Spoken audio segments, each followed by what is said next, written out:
Hello, everyone, and welcome to Wisdom Works Live. I'm Parishi Dua, and I'll be moderating today's session. I'm really glad you're all here for this impactful conversation. So, today's webinar is all about rethinking the way we support children who see and experience the world differently. Neurodiversity is the idea that differences in how people think, learn, and process the world are all natural and valuable variations and not flaws. Despite this, parenting and education often rely on outdated approaches and they don't fully recognize or celebrate these differences. So, in this session, we'll hear about what it means to be a neuro-affirmative parent or friend, or just neuro-affirmative, and how to create a safe and empowering environment that allows every child to thrive. So, I'm very excited to welcome our speaker, Hwee Peng Tan. Hwee Peng is a two-time award-winning author and the chairperson of a special needs primary school board in Perth. She's also the author of the acclaimed book, How to Be a Neuro-Affirmative Parent, which is a both heart-filled and science-backed guide that's helping families all over the world. So just a quick reminder before we begin to please keep your microphones muted during the session. And if you have any questions, drop them in the chat so we can address them during the Q&A at the end. With that, I'm delighted to hand it over to Hwee Peng. Thank you. Thank you, Parisha. I really like your introduction. I hope I can use it in my resume next time. Thank you for having me. So today I'm going to break my presentation into three parts. First is, what is neuroaffirmative? Second, why do we need to be neuroaffirmative? And of course, thirdly, how to be neuroaffirmative. So let's get to it. So firstly, what is neuroaffirmative? So neuro means brain. So affirmative means very supportive, very acceptant, very encouraging. So together, we want to be supportive. We want to accept all kinds of brains, whether you're divergent or you're typical. So that's the gist of it, of what is neurodivergent. So brings me to the second point. Why? Why do we need to be neuroaffirmative, sorry. So firstly, it benefits everyone.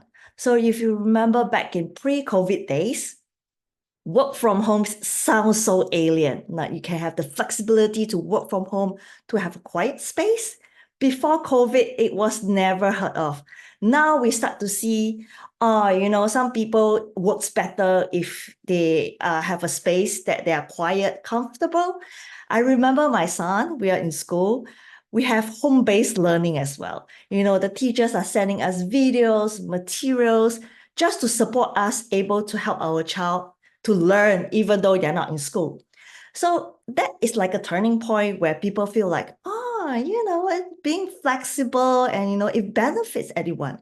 And of course, before the webinar starts, I request to turn on the closed caption. Again, it's very inclusive. Someone might have some hearing impairment. They can read from the caption.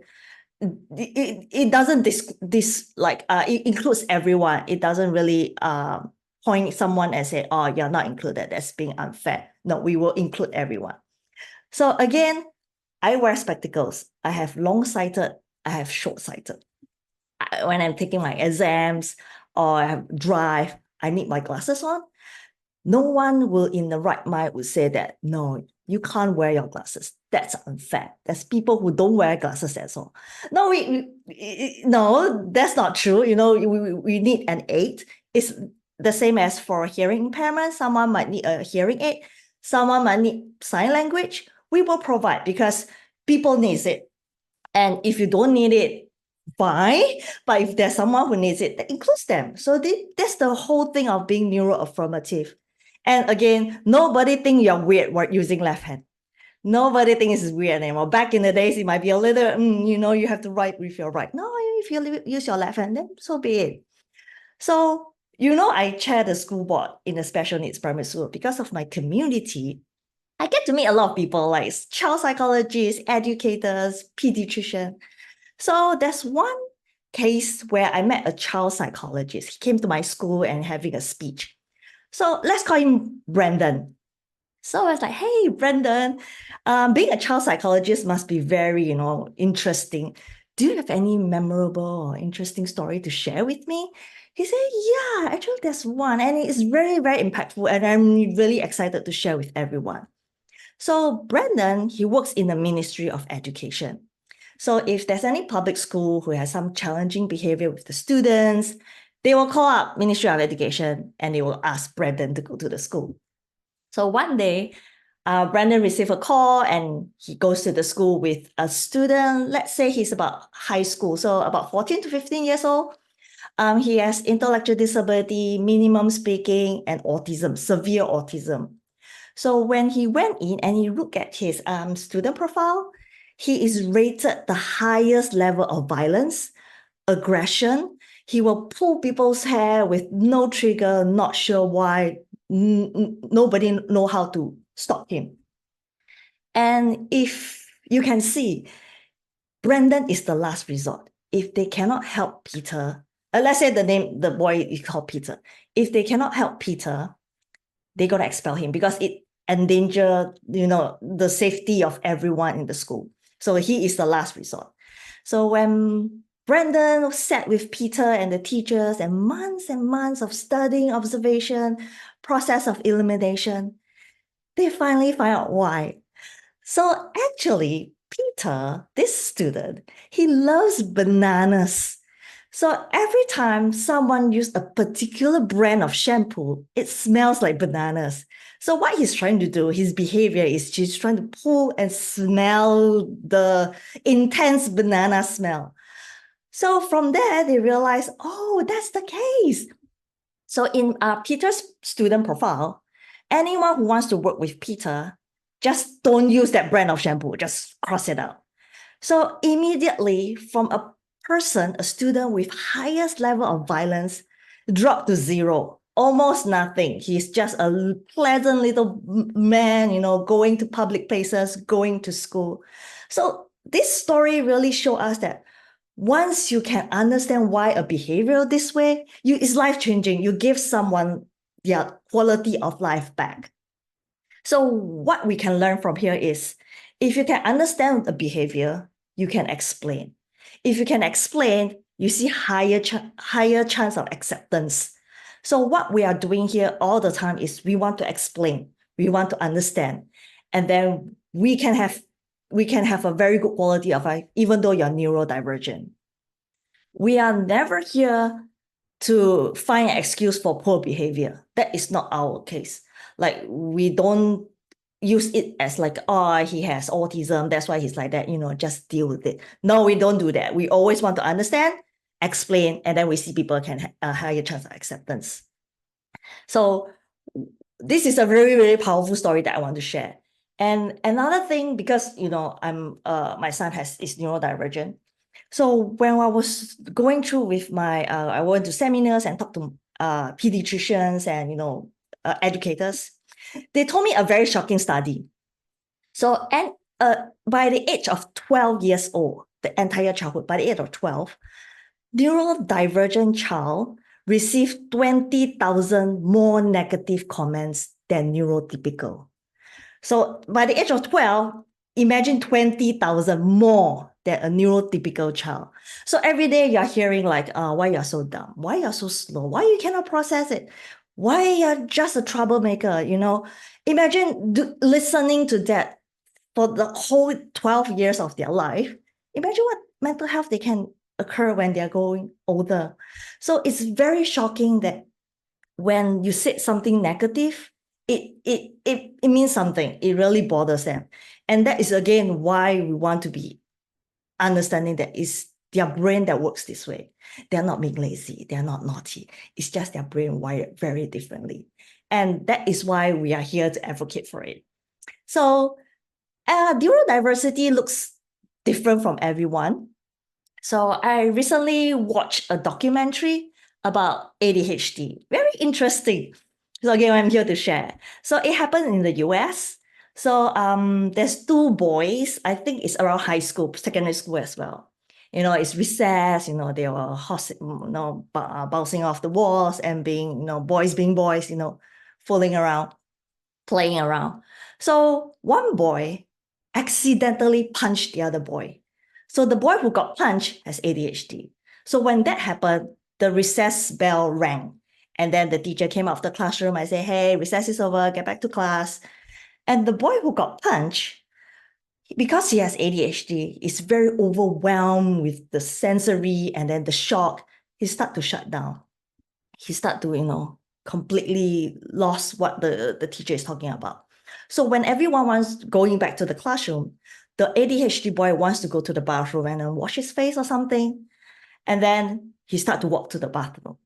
And the teacher, probably feeling a little bit offended, probably feeling a little bit disrespected, decided to say, hey, recess is over. You want to go toilet, you should have done it during recess. Now get back to the classroom. Again, the ADHD boy is shut down. I can't be bothered, just keep on walking. So the teacher followed him to the bathroom and used her hand to block the toilet door, preventing him from going in. But again, the boy doesn't know anything about social cues, decided to just walk in regardless. So the next thing you know, the teacher pressed charges for assault. And this poor ADHD boy spent his weekend in juvenile detention center. So the parents are called, of course, we try to explain, because he has ADHD and imagine being punched and you're still end up in detention center. You try to explain. It's a very, very big misunderstanding. It's not even bullying, it's just a very huge misunderstanding that if the space, the teacher, the community are more educated in this area, probably has more empathy or more, awareness of such behavior. So why are we doing this is because I think, in my opinion, the more you're trained in this area, the more educated you are, the more you can tell who is having genuine, sensory issues, or who is really, shutting down, or who is just, mucking around, playing with you. The more trained you are, I think it's better for you to know which are the ones that is the truth. So that's why I always try to get myself trained in this area, and I hope it benefits everyone. So again, now we move on to 3. How to be neuro-affirmative after listening for so many stories. So of course, I wrote a book about how to be neuro-affirmative. It has 17 chapters. The moment you know why, it's easier to know how. So out of so many chapters, I want to really pull out one very important aspect of how to be neuro-affirmative. I think reframe success is very important. Your definition of success and my definition of success is totally different. I'm not saying neurotypical parents, they have a good life. No. Every child is different. Every parent has their challenge. We are not comparing, but our challenge, our success might look a little bit different than neurotypical ones. So one thing is success is not linear. It doesn't go like that.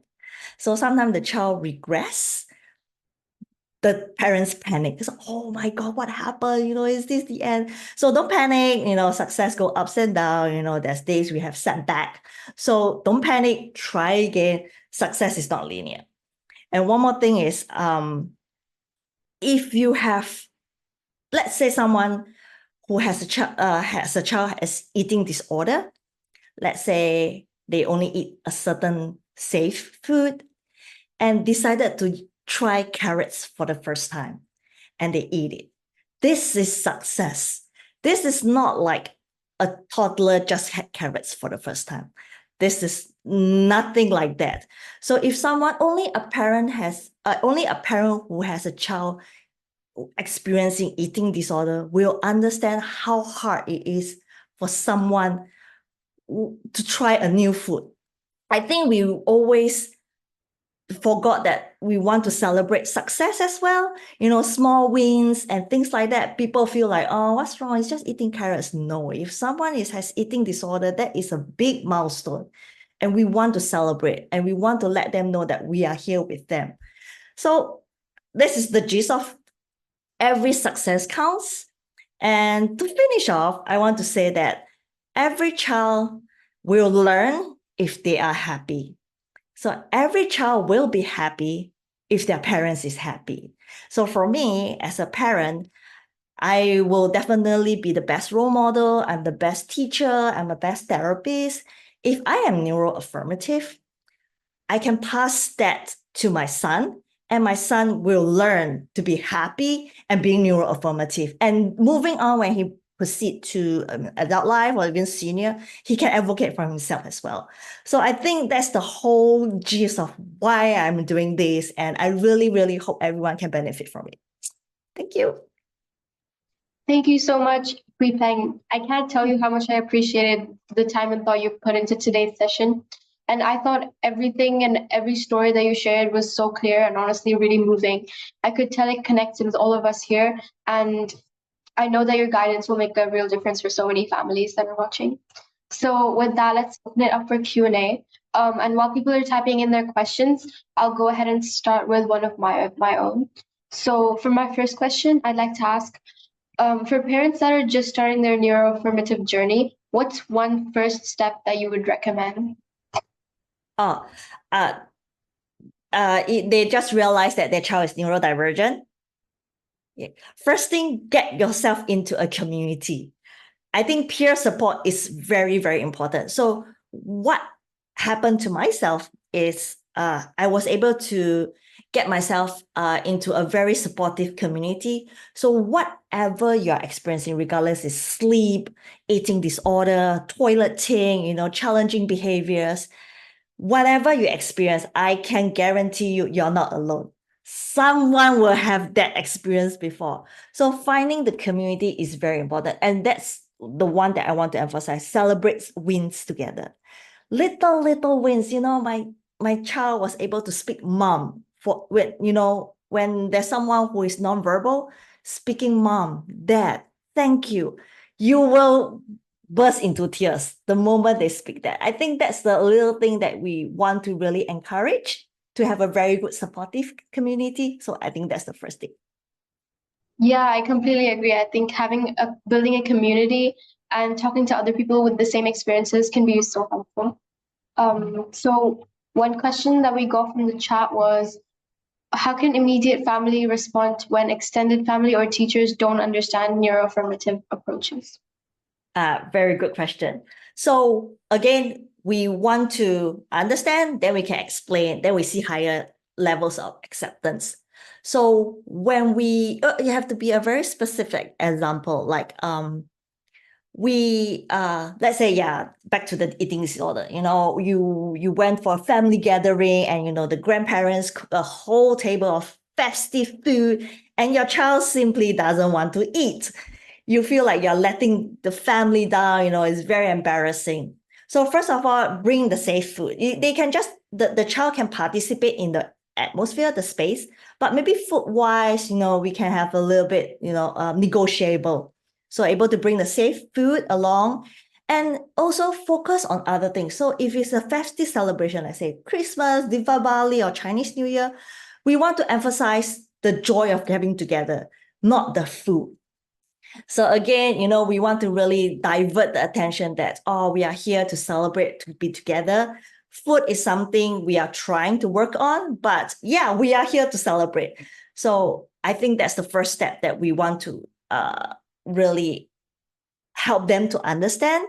Then maybe if they're a little bit receptive, we can explain that, the eating disorder is something more with the texture. It's not really disrespectful of not eating. It's really about, the color, the texture. So it's more like a sensory thing. Then from there, we work on. I feel we cannot pressure people to believe what we say, but we can influence. So the more we talk about it, the more, I show you some studies, and then I think that will help them with getting along. Yeah, thank you. So I think my next question for you is, how can families maintain harmony when siblings react differently to the needs of a neurodiverse child? Very good question. It's in my book as well. So siblings, there's sibling therapy. I think my child is the only child. So this is a little bit, I can understand, like if you have sibling, go for sibling therapy. I think a parent, you have to understand that your child, regardless is neurodivergent or neurotypical, they are individual by themselves. So you cannot expect your sibling who is neurotypical to like, oh, you have to take care of your neurodivergent child because, you know, he's like so poor thing. I think that's not true. Everyone is their individual. So what you can do is you can build up the independence for the neurodivergent child. And also for neurotypical, they will have your time as well. So it works like any other siblings, you know, you have to split your time. But I think there's sibling therapy where they can do things together will be very helpful. Yeah, you answered my question brilliantly. Thank you. I think another question from the chat that came up was, how do you manage situations where a child is having a sensory overload or a meltdown in public? Correct. You saw a lot of people filming when there's a sensory overload. So first thing, if you see a child or a parent having a child who is having a sensory meltdown, if you can offer help, if you are trained enough, if you can offer help, go up and say, do you need any help? You're doing well. Do you need any help? Sometimes it's just, nah, he's just having a, give him 5 minutes, he will be fine. You know, it's just, then answer your question, you know, let them be. Sometimes they say, yeah, we need a little bit quiet place. Can you help me carry my bag? You know, so we can go to there's a nursing room, like a toilet, parents' toilet, so we can have, you know, cut off this noise or something like that. Yeah, just help her carry her bag and then bring the shoes, whatever. Just go to a parenting room. Or you need assistance, like, you know, we need to call the taxi or things like that. Just help. If you are educated or trained enough. If not, you can't do anything, then just smile and say, you can do it, and then just walk off and do your business. Yeah. I think a lot of people like to film and things like that, which I find it like, if you're not helping, you know, don't create. It's just being kind. I think regardless of any situation, being kind, and then you say that you do need help. If you can help, if not, then yeah, I think, yeah, common sense. Yeah. Thank you. So the final question that we got from the chat was, are there any particular tests or symptoms that you recommend looking out for to identify neurodiversity? Oh, if the symptoms are so severe that you cannot operate day-to-day life, if you're losing sleep, you can't eat, you can't shower, you can't wash your hair. If it's that level, you know, yeah, seek help, see a doctor, get some therapy. It's a spectrum. So it has some cases there's moderate where you can still, you know, do it, but there's severe ones.